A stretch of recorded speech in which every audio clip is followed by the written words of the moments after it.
International yoga day, है ना। तो योगा की পড়ানো হবে সে সম্পর্কিত তোমাদেরকে আগে দুটো ক্লাস নেওয়া হয়েছে, স্যার দিয়েছেন। তো এখানে আমাদেরকে জানতে হবে যে যোগা শব্দের অর্থ কি। যোগ শব্দটাকে বিভিন্ন শাস্ত্র শব্দের অর্থ জানো তো? শাস্ত্র হচ্ছে গ্রন্থ। শাস্ত্র শব্দ হচ্ছে অস্ত্র, যেটা নিজেই একটা অস্ত্র। ওই প্রাচীন গ্রন্থকে বলা হয় শাস্ত্র গ্রন্থ, যেমন গীতা, উপনিষদ, হ্যাঁ, মহাভারত, রামায়ণ, মনুস্মৃতি, সব হচ্ছে শাস্ত্রের মধ্যে পড়ে। প্রাচীন শাস্ত্রে এই যোগ শব্দটাকে বিভিন্নভাবে ব্যবহার করা হয়েছে। যেমন আমরা যদি প্রাচীন শাস্ত্রের মধ্যে একটা শাস্ত্রকে ধরি, পতঞ্জল যোগ সূত্র, তাহলে সেখানে যোগ শব্দটা বলা হয়েছে যোগ চিত্ত বৃত্তি নিরোধ। যোগ মানে হচ্ছে চিত্ত শব্দটাকে আরো সরল ভাষায় বললে বলা হয় মন। আমাদের যে মন রয়েছে না, আমরা বলি না মন আমার খুব চঞ্চল, বলি তো, সেই মন চঞ্চলটাকে বলা হচ্ছে মানে মনের বৃত্তি, মনের বৃত্তিকে নিরোধ করে দেওয়া, অর্থাৎ স্টপ করে দেওয়া, অর্থাৎ মনটাকে স্থির করে দেওয়া। আমরা বলি তো আমার মনটা স্থির হচ্ছে না, এই মন স্থির করার পদ্ধতিটাকেই পতঞ্জল যোগ সূত্রে বলা হচ্ছে যোগ, মনস চিত্ত বৃত্তি নিরোধ। ঠিক আছে। আবার যদি আমি সংহিতাতে আসি, শিব সংহিতা, ব্রহ্ম সংহিতা বলে তো বিভিন্ন সংহিতা আছে। সেই সংহিতায় যোগ শব্দের অর্থ করা হচ্ছে কি করা, সেখানেও কিন্তু মনশ্চিত্ত বৃত্তি নিরোধ, কিন্তু পদ্ধতিটা কি, বিভিন্ন আয়াম, শারীরিক আয়াম, যাকে বলা হয় যোগ ব্যায়াম। ব্যায়াম শব্দের অর্থ হচ্ছে আয়াম, অর্থাৎ আরাম। শারীরিক বিভিন্ন কলা কৌশলীর মধ্য দিয়ে, বিভিন্ন যোগের মধ্য দিয়ে, বিভিন্ন ব্যায়ামের মধ্য দিয়ে চিত্তের যে প্রাণ শক্তি, আমাদের যে প্রাণ শক্তি আছে, যে প্রাণ শক্তি সম্পর্কে বিভিন্ন জায়গায় আলোচনা হয়েছে। ভবিষ্যতে যখন বড় হবে তখন যদি পড়ার ইচ্ছা হয় পড়বে। ছান্দোক্য উপনিষদে বলা হচ্ছে প্রাণ হচ্ছে বাক অ্যান্ড প্রাণ বলা হচ্ছে। সবচেয়ে আমাদের যে জীবন তাতে বাক অর্থাৎ শব্দ এবং প্রাণ, এই দুটোই সারা জগৎকে চালাচ্ছে। এই যে প্রাণ শক্তিকে সাবলীল করে তোলা, আমরা যখন দেখুন চলাফেরা করি, কখনো খুব জোর অক্সিজেন নিচ্ছি, কখনো নিচ্ছি না, কখনো আমাদের এটা ঠিক হচ্ছে না, প্রাণায়াম হচ্ছে না ঠিকঠাক, সেইটাকে ঠিক করা এবং তার মধ্য দিয়ে প্রাণ শক্তিটা যদি ঠিকঠাক চলে, তাহলে আমাদের যে মন স্থির হবে। মন স্থির হলে আমরা সবকিছু চিন্তা করতে পারবো, পড়াশোনার ক্ষেত্রেও যেমন পারবো, জীবনে চলাফেরার ক্ষেত্রেও ঠিকঠাক চলতে পারবো। তো ওখানে এবং সংহিতাতে এখানে যোগ শব্দের অর্থকে শারীরিক যে বিভিন্ন প্রক্রিয়াকরণের মাধ্যমে প্রাণ শক্তিকে আয়াম দেওয়া। আবার গীতায় যোগ সম্পর্কে বিভিন্ন রকম বলা হয়েছে এক এক জায়গায়। হ্যাঁ, গীতায় যোগকে বলা হয়েছে 4 যোগের কথা বলা হয়েছে, কর্মযোগ, ভক্তিযোগ, জ্ঞান যোগ, রাজযোগ। অর্থাৎ সেখানে যোগ শব্দের অর্থ যুক্তিকরণ, মানে একটার সঙ্গে অপরটা যোগাযোগ স্থাপন। কার সঙ্গে? সেখানে যোগ শব্দের অর্থ দেওয়া হচ্ছে পরমাত্মার সঙ্গে জীবাত্মার সমন্বয়। অর্থাৎ আমি হচ্ছি জীবাত্মা, জীবাত্মাকে কেন বলা হয়, আমার মধ্যে শরীর আছে, আর পরমাত্মা হচ্ছেন যিনি সর্বব্যাপী ঈশ্বর, যার শরীর নেই কিন্তু তিনি সর্বব্যাপী রয়েছে। এই আমার সঙ্গে তার যে সম্পর্ক স্থাপন করার পদ্ধতিটাকে বলা হচ্ছে যোগ। এবং তাকে কটা পদ্ধতিতে করা যায়? 4 রকম ভাবে। মানুষের সেবা করে, মানুষকে ঈশ্বর ভাবে ভেবে, যেমন রামকৃষ্ণ মিশন করে থাকে। আবার ভক্তি মাধ্যমে, মন্দিরে গিয়ে পূজা অর্চনা ইত্যাদির মাধ্যমে ঈশ্বরকে সেখানে উপস্থিত দেখে, ঈশ্বরের সর্বসময় তিনি এখানে উপস্থিত রয়েছেন এই ভাবনা করে। আবার রাজযোগ অর্থাৎ ওই প্রাণায়াম ইত্যাদির মাধ্যমে। আরেকটা বলা হচ্ছে কি জ্ঞান যোগ, অর্থাৎ বিভিন্ন শাস্ত্রের ভিতরে বা শাস্ত্রের মধ্যে যে সর্বব্যাপী আত্মার যে বিভিন্ন তত্ত্বের কথা, তার তার যে মহিমার কথা আলোচনা হয়েছে, সেই মহিমাকে আলোচনার মাধ্যমেও ঈশ্বর লাভ করতে পারে। তাহলে এই যোগ মোটামুটি তিন চার রকমের বলা হয়েছে। আজকে মূলত আমরা এখানে যে উপস্থিত হয়েছি সেটি হচ্ছে সংহিতাতে নির্ণায়ক যে যোগ, অর্থাৎ শরীর এবং মনের যে কৌশলের মধ্য দিয়ে প্রাণ শক্তিকে কি করে আমি সর্বোচ্চভাবে ব্যবহার করতে পারি। তুমি জানো, যার যত প্রাণ শক্তি খুব শক্তিশালী, সে তত বেশি জানবে জীবনে উন্নতি করবে। বলা হয় কচ্ছপের প্রাণ, দেখবে বলা হয় কচ্ছপের মতন তোর প্রাণ। কচ্ছপের প্রাণ তাহলে কি সবচেয়ে শক্তিশালী? কচ্ছপ দীর্ঘদিন বাঁচে। এখন কার প্রাণ শক্তি কত শক্তিশালী, এই নিয়ে প্রচুর আলোচনা আছে। আমরা আগামী দিনে এখানে এইসব বিষয়গুলি নিয়ে স্যারই এখানে ক্লাস নেবেন। আমরা এটাকে অন্যভাবেও ভাবার চেষ্টা করছি। তোমরা এই কোর্স শেষ হওয়ার পরে তখন সেই সমস্ত কোর্সও ভর্তি হতে পারবে। তো যাই হোক, আজকে আমরা মূলত এই যোগার বিষয়ে এখানে উপস্থিত হয়েছি এবং ভারত সরকার এই আজকের দিনটিকে ইন্টারন্যাশনাল যোগা ডে বলেছে। অর্থাৎ ভারত সরকারও আমাদেরকে একটা সুযোগ দিয়েছেন, আজকের দিনটিকে সম্মান জানিয়েছেন, যে যাতে মানুষ এই প্রাণ শক্তি নিয়ে চিন্তা ভাবনা করে এবং তার শারীরিক যদি তোমার সুস্থ না থাকে তাহলে প্রাণ শক্তি সুস্থ থাকবে। এই জন্য এখানে সংহিতাতে শরীরের সঙ্গে প্রাণকে যুক্ত করে দেওয়া হয়েছে।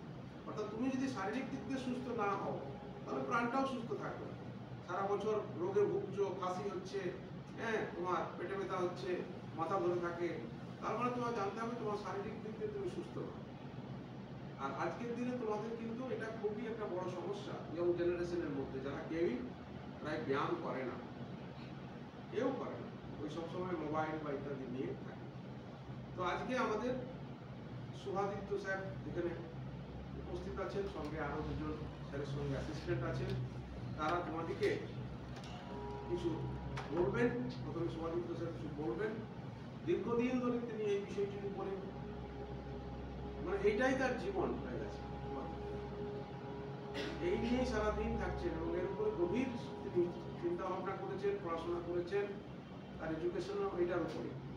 তো আমাদের খুব সৌভাগ্য যে এরকম একজনকে পেয়েছি। আমি বহুদিন ধরে চেষ্টা করেছিলাম যে একজন ভালো টিচার, এখানে গুরু, যোগা গুরু বলা হয়, টিচার বলা হয় না, কিন্তু যোগা গুরু বলা হয়। তো গত বছর শুভাদিত্য এখানে প্রতিটি ব্যাচকেই এরকম কিছু না কিছু যোগাসন, ব্যায়াম, প্রাণায়াম সম্পর্কে শিখিয়েছে এবং তারা প্রত্যেকেই উপকৃত। তো দেখা যাক আমরা যদি এক দু সপ্তাহের মধ্যে এটা চালু করতে পারি। তো আমি শুভাদিত্যকে অনুরোধ করবো বিচার কথা পরিচালনা করবো। মহারাজের আশীর্বাদ নিয়ে মহারাজ যা বললেন তার সাথে অল্প কিছু কথা আমি বলবো। আজকে এটা যোগ দিবস 10th যোগ দিবস আমাদের, এবং এবছরের থিম রাখা আছে সেলফ অ্যান্ড সোসাইটি। কী করে আমরা নিজেকে সুস্থ রাখবো এবং সমাজকে সুস্থ রাখবো। তো এখানে আমরা রামকৃষ্ণ মিশনে আসি, সবাই বিভিন্ন কিছু পড়াশুনো করছি। আমরা বেশিরভাগই হেলথ রিলেটেড কিছু আমাদের পড়াশুনো চলছে। তো প্রথম হচ্ছে হেলথকে সুস্থ রাখার একটা জিনিস হচ্ছে ডিসিপ্লিন। আমরা দেখব প্রাচীন ভারতের সভ্যতায় আমাদের অনেক কিছু আমরা পেয়েছি, যে প্রাচীন মন্দির, আজকে নালন্দার আবার পুনঃস্থাপন করা হয়েছে, সেই নালন্দা বিশ্ববিদ্যালয় সব কিছু ছিল, কিন্তু আমরা কিন্তু কোনো রকম হিস্টোরিক এভিডেন্স পাই না বিশাল বড় হাসপাতালে। আমরা কি সেটা জানতাম না? আমাদের তখনকার দিনে সুশ্রুত ছিল, চরক ছিল, যারা ব্রেন সার্জারি করতে জানতো, কিন্তু এমন কিছু আমরা খুঁজে পাইনি 3000-5000 বছর আগে যে বিশাল হাসপাতাল, 200 জন 400 জন বেড। আজকাল যেটাকে আমরা মনে করি ডেভেলপমেন্ট, আমাদের কনসেপ্ট অফ ডেভেলপমেন্ট কিন্তু আজকাল ভুল। যদি আমরা প্রিভেন্টিভ হেলথ কেয়ারের দিকে মন দিই, যেটা আমাকে সুস্থ রাখবে প্রথম থেকে, তাহলে আমার হাসপাতালে যাওয়ার প্রয়োজনীয়তা, যেটা মহারাজ বলেন, সেটাই কম হবে। তার জন্য প্রাচীন ভারতে এত উন্নত সভ্যতা থাকা সত্ত্বেও হাসপাতালের প্রয়োজনীয়তা হয়নি, কিন্তু আমাদের আয়ুর্বেদ চিকিৎসা বিজ্ঞান ছিল, যোগ একটা চিকিৎসা বিজ্ঞান, যার দ্বারা আমরা নিজের শরীর মনকে আগে থেকেই সুস্থ রাখতে পারবো, যার জন্য আমাদের অসুস্থই আমরা কম হব। তাহলে আমাদের বিশাল হাসপাতালের ইনফ্রাস্ট্রাকচারের প্রয়োজনীয়তাই হবে। তারা কি বানাতে জানতো না আগেকার দিনের লোকেরা? তারা এত কিছু জানতো। এমন এক একটা সায়েন্টিফিক ভাবে মন্দির বানিয়েছে যেখানে সূর্যের আলো এসে পড়লে ঠিক বিগ্রহের মুখে পড়ে এবং এই দিন পড়বে, সেটা তারা ক্যালকুলেট করতে জানতো। কোথায় 12 বছর পর পর কি নক্ষত্রের পজিশন থাকবে, তখন কুম্ভ মেলা হবে, তারা সেটা জানতো। আর একটা হাসপাতাল জানতো না, আয়ুর্বেদের বই লিখে ফেলেছি কিন্তু হাসপাতাল পাইনি আমরা কিছু। আর মানুষ স্বাভাবিকভাবে সুস্থ ছিল। তার জন্য আমরা প্রত্যেক দিন যদি একটু সময় ব্যয় করি, 8 ঘন্টা আমরা যদি নিজের জন্য সময় ব্যয় করি, তাহলে আমরা নিজেদের সুস্থ রাখতে পারবো। আর এই যে ডিসিপ্লিনিং, আমাদের শরীর ও মনকে প্রথম বাইরের জগৎ থেকে আমাদের ডিসিপ্লিন শুরু করতে হবে। ক্লাসে যখন ঢুকবো, বাইরের চটিগুলো আমরা জুতোগুলো যে খুলছি যেন সুন্দরভাবে আমরা গুছিয়ে রাখি, পরিষ্কারভাবে আমরা যাতে গুছিয়ে রেখে আসি সুন্দরভাবে। তাহলে কিনা আস্তে আস্তে বাইরের জগৎ থেকে আমরা নিজের অন্তরের যে জগৎ তাকে অনুশাসিত করতে পারি। যোগ শুরুই হয় অত যোগ অনুশাসন দিয়ে। শাসন যে বাইরে থেকে করবে, আর অনুশাসন যেটা সেলফ ডিসিপ্লিন আমরা নিজে থেকে করব। অনুশাসন যখন দুর্বল হয় তখন শাসনের প্রয়োজনীয়তা বেড়ে যায়। তাই যোগের আমাদের যদি অনুশাসন ভালো থাকে, তাকে শাসন করতে লাগে না, যার অনুশাসন। আজকে যা হবে আমাদের প্রোগ্রাম 1 ঘন্টার আমাদের যোগের অভ্যেস হবে, এবং প্রত্যেককে বলবো যারা ছোট কোনো বইয়ের মাধ্যমে যোগ সম্বন্ধে জানতে চায়, রাজযোগ বলে স্বামী বিবেকানন্দের একটা বই আছে, সেটা ছোট ছোট করে লেখা আছে, সেটা যদি পড়ার চেষ্টা করি, বাংলাতেও আছে, ইংরেজিতেও আছে, হিন্দিতেও আছে, তো যে যেই ভাষায় পারবে ওটা একটু পড়ার চেষ্টা করি। খুব সহজ ভাষা, বা এমন কিছু কঠিন না, এবং যোগের অভ্যাসের সাথে সাথে যদি পড়ো বুঝতে পারবে ধীরে ধীরে। তো আজকে এইখানে আমাদের ক্লাস চলছে গত বছর থেকে, এবং এবছর আমরা মহারাজের আশীর্বাদে চেষ্টা করছি আরো ব্যাপকভাবে এই জিনিসটাকে নিয়ে যাওয়া যাবে, যাতে সমাজের মধ্যে একটা পরিবর্তন আসে, এবং সেই পরিবর্তন রামকৃষ্ণ মিশন আনতে পারবে। কারণ স্বামী বিবেকানন্দ ছিলেন কর্মযোগী, তো সেই কর্মের মাধ্যমে আমরা কি করে মানুষের জীবনকে ভালো করতে পারি। তো এই যে যোগের যে কোর্স আমরা ভাবছি যে শুরু করব, সেই কোর্সে আমরা তো করবোই, তার সাথে আমাদের বন্ধু বান্ধব আত্মীয় স্বজন যা আছে প্রত্যেককে বলবো যে একটা বেসিক লোকের একটা নলেজ। ভুলভাল করে টিভি দেখে মোবাইল দেখে আমরা করছি, হয়তো আমার সে কাজে দিচ্ছে, আমরা বলছি যে আমি রোজ করছিও কিন্তু লাভ হচ্ছে। তো সঠিকভাবে একটা প্রোগ্রাম যদি 1 মাস 2 মাস আমরা সময় ব্যয় করে শিখে নিতে পারি, একটা সার্টিফিকেটও পাবো। যারা কাজ করতে চাইবে সেই প্রচুর আজকে কিন্তু যোগের কাজেরও ব্যবস্থা আছে, বিভিন্ন জায়গায় নতুন নতুন ইনস্টিটিউট খুলছে, সেখানে স্কুল কলেজে চলে এসেছে অলরেডি, আরো আসবে স্কুল কলেজে, এটা একটা সাবজেক্ট হিসেবে আমাদের কেন্দ্র সরকারের ইচ্ছে আছে, যেরকম আমরা হিস্ট্রি জিওগ্রাফি করি সেরকম সাবজেক্ট হিসেবে ইন্ট্রোডিউস করা হবে। তার মানে বোঝা যাচ্ছে যে কতটা সেটার কিন্তু ভবিষ্যতে একটা স্কোপ পাবে। এটাকে আমরা নিজের বন্ধু বান্ধবদেরকেও বলবো, আত্মীয় স্বজনদেরকে বলবো, নিজেরাও চেষ্টা করবো যে যোগের এই কোর্সগুলো যখন শুরু হবে আমাদের খোঁজ রাখবো সেগুলো।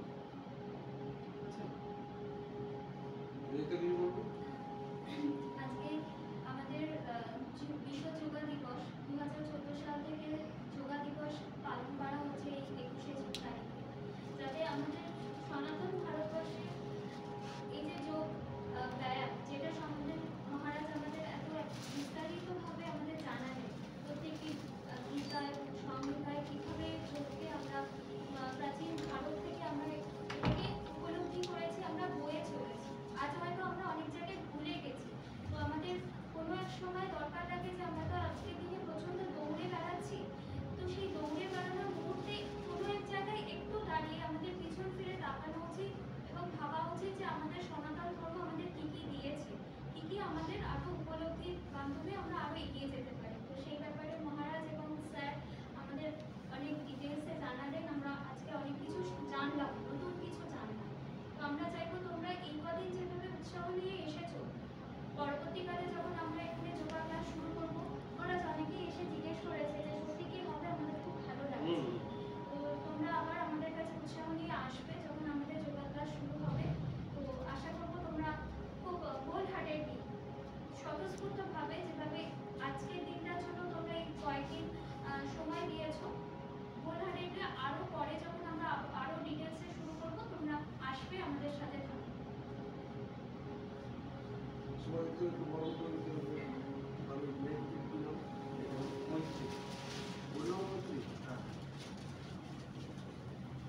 ডেমনস্ট্রেশন দেবে, মৈত্রী এমএসসি করছে যোগে, ও ডান্স টিচারও, আর ও আজকে ডেমনস্ট্রেশনে থাকবে।